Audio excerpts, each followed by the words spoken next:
Hey guys, welcome to the channel. My name is Danisile and thank you for being here. Yes. So, let's talk about self-love.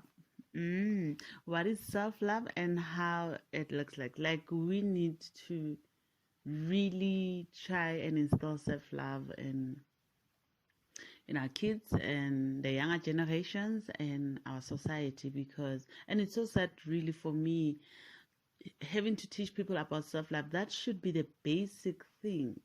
That should be the number one thing we are taught. Like self-love, it's the it of life. It's the self-worth. It's the number one thing we need to teach our kids, the society, everyone. Is the number one thing we need to know and learn and understand and practice. Self-love. Yes. So isn't it said that how our society is, like our society is really intimidated by someone who shows um, themselves love, someone who loves themselves. And sometimes self-love can be confused with selfishness. It's not really selfishness, it's just choosing yourself. It's choosing to put yourself first, choosing what's right for you, what resonates with you, who you are. It's choosing you, it's choosing your own emotions before everyone else's. It's choosing your own feelings, choosing your own sanity. And by emotions, I don't mean it in a way that you want people to feed you, you want people to do right by you. No, just choose what is right for you. Choose to do right by you. Do not choose to use people for you. Do not choose to use others so they can give you what you want. Do not choose to manipulate people in order to get what you want. No, that's not self-love. That's manipulation.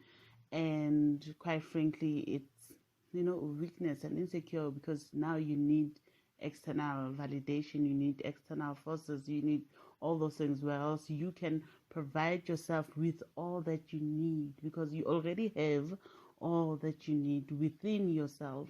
So practicing self-love, it's really being self-governed, self-sufficient, knowing that you have everything you need.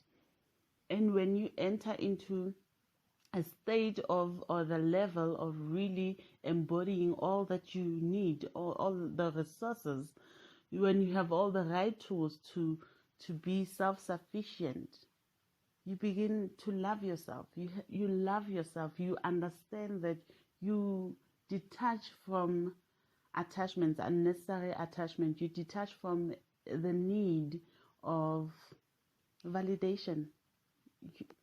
You really do, because now you understand. And I'm not saying you don't need people, you don't want to be around people. I'm just saying there are things within you, things like knowing how worthy you are, knowing how beautiful you are, knowing that you can be independent, spiritually, mentally, emotionally, financially as well. Knowing and understanding that you by yourself can create, you are the co-creator with the universe, and you by yourself can create the life you want. You can create your own peace, your environment, your own experience. You actually are creating your own experiences. And as soon as you get to understand that, and you get to a point where it clicks, like, oh, actually I am creating. When you know that for sure, when you are quite clear about that, that's when you really can practice detaching from the need of validation. Because needing people, not only does it hinder you, it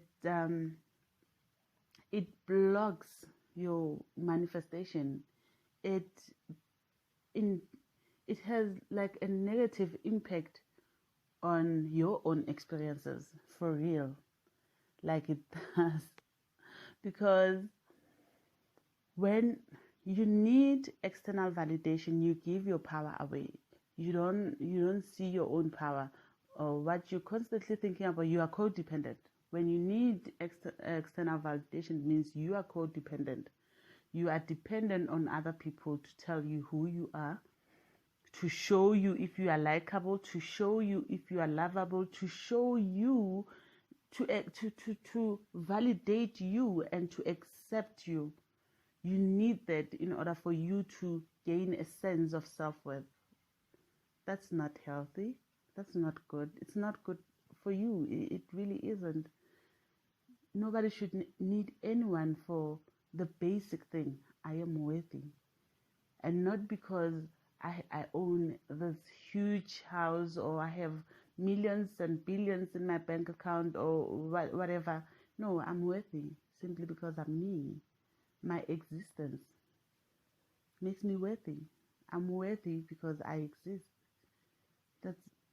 There's no other reason why I should be worthy other than because I exist. Yes, because my emotions are valid, my feelings are valid, my thoughts are valid. Those are my own thoughts. I don't have to match anyone else's thoughts. I can only be me, and I choose to be me. That's it. And because of that, you are worthy. You are just worthy exactly as you are. So people need to love themselves. Your emotions are valid. Respect your emotions. Respect yourself. Do not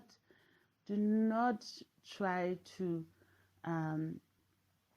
in any way just oppress yourself or just ignore your emotions, ignore your feelings because maybe society does not approve of that. Oh, you can't do that. Oh, you can't feel like that. Oh, you have to be strong. Oh, yes, we can be strong, but we have to first validate our emotions before we can be strong. So if you are strong without validating your emotions, you are not really being strong. You are oppressing yourself. You are suppressing your emotions. You are suppressing your feelings. You are suppressing your thoughts.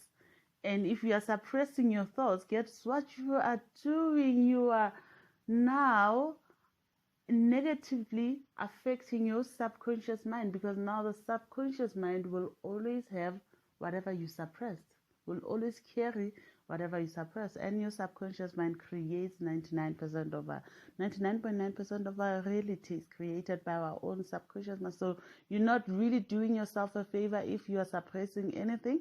Really, it will have a huge negative impact in your life. Is that what you want? I hope not. So loving yourself or validating yourself. This was supposed to be about self-love, but I feel like it's more about really validating yourself, or perhaps validating yourself and loving yourself are one and the same thing, because you really cannot love what you can't validate, right? Yes, so validate yourself. Say, I matter, I'm important, my emotions matter, my feelings matter, my thoughts matter, my perception matters. You matter. In every way possible, you matter. And because you matter, love yourself.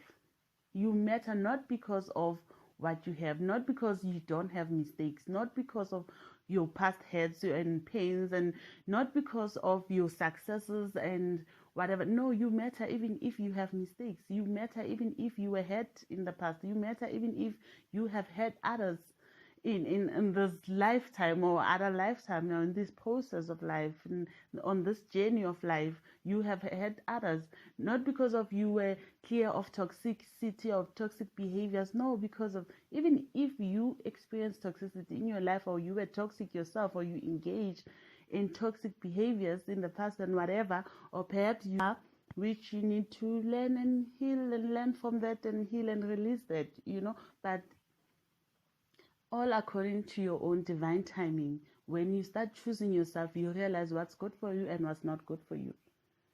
That's another bonus of loving yourself, because you get to a point where now you fully realize, oh, actually this is not good for me, this is not helping me, this person is not good for me, this whatever food, eat, whatever it is, it's not good for me, this place is not good for me, this work is not good for me. Then you get to choose exactly what's good for you. And it's possible. Don't let anyone tell you it's not possible. No, how can you live like that? And nobody can live like it's a fairy tale. No, it's not a fairy tale. Actually, we live in a magical world, so fairy tale is really our natural state of being. Yes.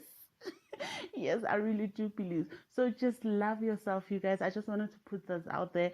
And again, about self-love, it's so sad seeing society really reacting so negatively towards people who love themselves, towards self-love. It's so foreign to them. Like, how do you do that? Like, no, you can't. There's a way of being. Choose this. Just do this and forget about all those things. Choose to, like, live unconsciously. People will support living unconsciously instead of living consciously, instead of choosing yourself, instead of saying, I choose to be me and be validated and spend my time, my life with people who validate me, with people who love me for who I am. And for who I am doesn't mean perfect. It means just being me in my own imperfections and still feel loved. And in return, you know what you do? You love people the same way. Yes, and that is all I wanted to say about self-love and validation, and I will keep it right there. Yes, thank you for stepping by.